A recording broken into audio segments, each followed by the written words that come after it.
तो मोसाद को नया टारगेट है क्या? क्योंकि ईरान ने अब कूटनीति से ट्रंप को झुकने पर तो मजबूर कर दिया, लेकिन ईरान पर लगे प्रतिबंधों के इतिहास को भी बदल दिया गया है।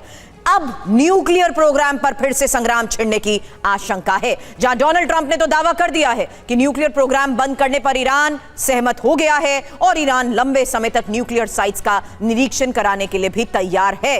लेकिन डोनाल्ड ट्रंप के इन दावों को ईरान ने खारिज कर दिया है। ऐसे में न्यूक्लियर डील पर फिर पेच फंसा है, फिर से तनाव बढ़ने के संकेत भी मिल रहे हैं। वहीं दूसरी ओर बेंजामिन नेतन्याहू का नया प्लान भी फिर से पश्चिम एशिया में जंग भड़का सकता है। नेतन्याहू ने मोसाद को फिर से नया टास्क जो दे दिया है। नए ऑपरेशन के तहत तेहरान में तख्ता पलट का टारगेट रखा गया है। तो डोनाल्ड ट्रंप और नेतन्याहू में ईरान डील पर दरार भी बढ़ रही है। नेतन्याहू ने स्पष्ट कर दिया है कि अब इजरायल को ट्रंप के हथियारों की जरूरत नहीं है। इजरायल अपनी लड़ाई खुद लड़ने में सक्षम है। तो लेबनान में सीजफायर का मुद्दा भी युद्ध विराम टूटने की वजह बन सकता है। इधर पश्चिम एशिया में जारी तनाव से जुड़ा हर अपडेट, हर खबर आप तक पहुंचाएंगे और हर पहलू से विश्लेषण भी करेंगे। हमारे साथ स्टूडियो में एक्सपर्ट्स मौजूद हैं।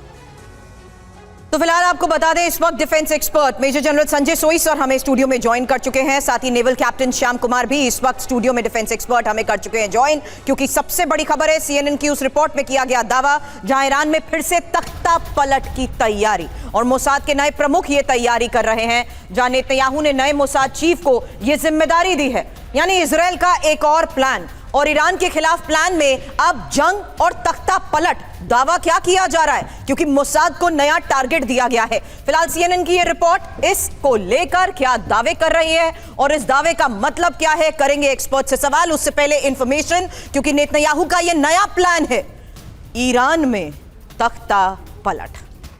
CNN की रिपोर्ट में चौंकाने वाला दावा, मोसाद के नए चीफ बड़ी तैयारी कर रहे हैं। ईरान में तख्ता पलट की तैयारी चल रही है। नेतन्याहू ने मोसाद चीफ को जिम्मेदारी दी।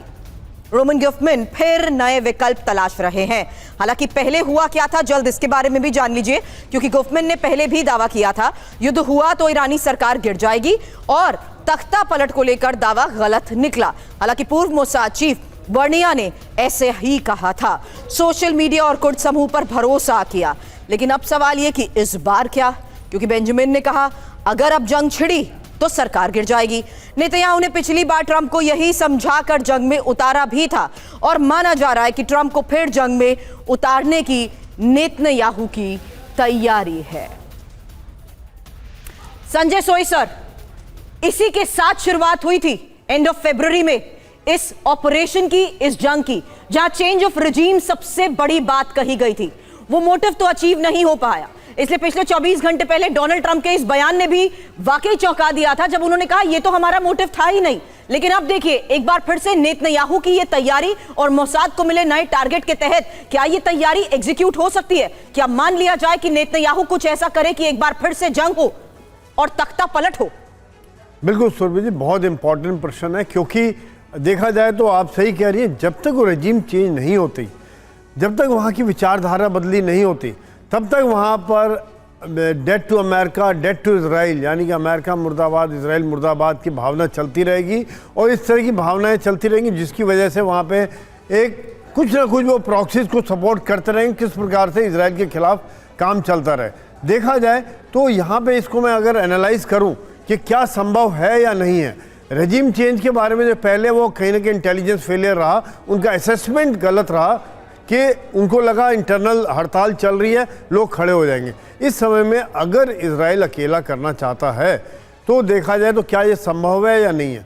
अभी जो वहाँ का सिक्योरिटी अपरेटस है, इजराइल का मोसाद ईरान में एक्टिव है, पहले भी रहा है, वहाँ के लोगों को भड़काने की कोशिश कर रहा है। मुझे ये लग रहा है कि ये इमीडिएटली होना थोड़ा मुश्किल रहेगा, क्योंकि जिस प्रकार से ईरान ने पूरी तरह से कंट्रोल किया हुआ है वहाँ की जनता को, तो ये लॉन्ग टर्म प्लान में चलेंगे थोड़ा, कि लोगों को फिर भड़काने की कोशिश करेंगे और ईरान के अंदर से ही सत्ता बदली की बातचीत की जाएगी और अमेरिका को भी बीच में लाने की कोशिश करेंगे कि अमेरिका भी इस काम में CIA इन्वेस्ट करे कि वहाँ के लोगों को, चाहे वो कर्ड्स हो या जो असंतुष्ट लोग हैं, उनको वहाँ पर भड़का कर सत्ता का बदली किया, जिसमें वो पूरी तरह सपोर्ट देंगे। लेकिन इस समय में एक बात और कर रहे हैं वो कि आप देखिए, टारगेट करके वो IRGC के कमांडर्स को और उनकी शक्ति को ख़त्म कर रहे हैं, ताकि जो दमनकारी नीति है ईरान की, जिसके द्वारा असंतुष्ट लोगों को दबाते हैं, वो कमज़ोर हो जाए और ये असंतुष्ट लोग और उठ जाएं। सुरभि जी।